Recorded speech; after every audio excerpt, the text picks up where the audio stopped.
front of me is HONOR X7d, and today I would like to show you how you can change default apps.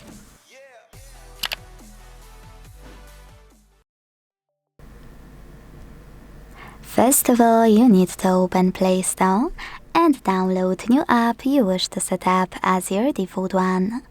In my case, it's Firefox browser.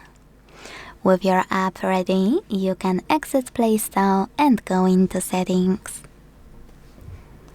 Now scroll down a tiny bit to tap on Apps. And finally choose Default Apps over here. Don't worry, I tested it before recording, so I can assure you it will work. Over here, just click on one of those sections you wanna manage. As I mentioned, I want to change my browser, so I have to click here.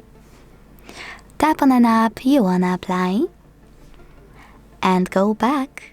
So when I do that, as you can see, my default app has changed.